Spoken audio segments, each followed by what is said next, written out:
Hello, I'm Dr. David Willis, a developmental behavioral pediatrician and a senior fellow at the Center for the Study of Social Policy, and formerly the division head of home visiting and early childhood systems with the federal government.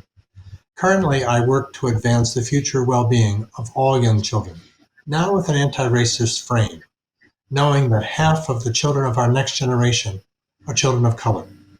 And along my journey, I've had the wonderful privilege of meeting my friend, Miss MaryEtta Callier-Wells. MaryEtta? Hi, I'm MaryEtta Callier-Wells, the Parenting Program Supervisor, Lead Educator, and Facilitator for Self-Enhancement Incorporated in Portland, Oregon. I've been working with children and parents building relationships with families and communities for over 20 years.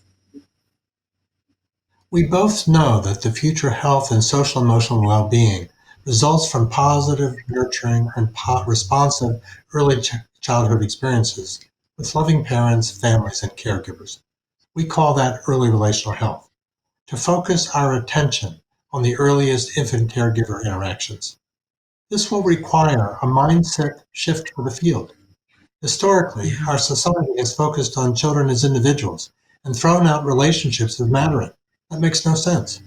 Early relational health puts the relationships at the center, then asks, how do we best support all relationships? MaryEtta, your thoughts?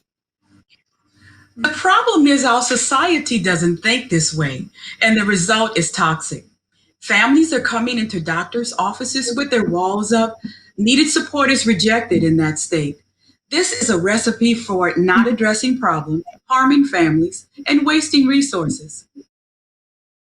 So, Miss MaryEtta, what are you learning from young families that you work with about this space? Well, what we have learned is that we need to build trust. It starts with changing our thinking. We put people and relationships front and center. The tools are simple yet powerful.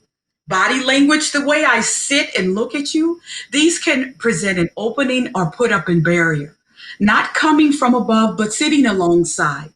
And this isn't one and done. It takes time, commitment, consistency, and a journey of learning.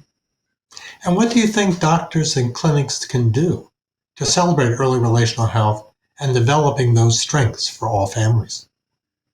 Well, what we've learned is that you leverage all settings doctors, offices, schools, community organizations, but also new settings. The phone, texting, Zoom, high volume, short interaction settings, essential workers, medical workers, doctors are first and foremost people. And sometimes that's forgotten. When the person, the heart stays at the forefront, not the role, that's when relationships can form and trust happens. When we're seen only in a role, voices get hushed. So we have to always keep the voices of the parents and the needs of the families in the front. Be so careful as we move to wanting to strengthen the families. Unless we have a relationship of respect and honor, we will recreate a system of mistrust because families are coming in with unfortunate past experiences and their walls are up. The only way to break through the barrier is with an authentic relationship and hearing of their story. During this journey, there are going to be problems. There are always problems when there's something great about to happen. We just need to make sure our hearts can take this whole ride. Are you ready? Well, certainly we are, and I think others are. So, what do you think it means from a family's perspective to shift this focus to a relationally centric and trusted child healthcare system?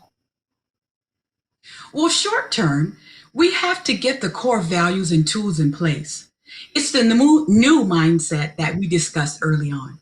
First, we need the buy in. To get started, we need to find and empower champions for relationships inside a system that doesn't prioritize relationships.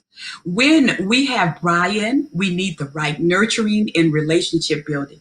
And this is not just for doctors, it also is for who greets you at the door.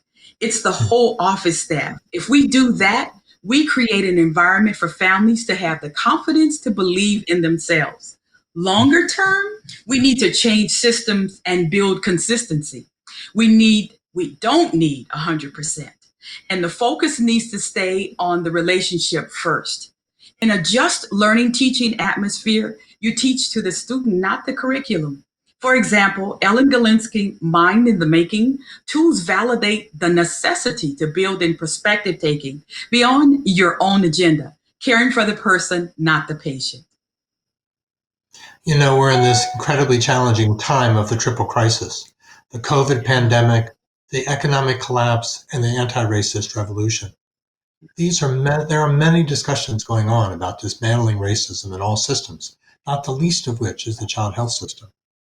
I recognize that I'm a white male physician with unearned privilege. I know that I still have many racist blind spots and much to learn.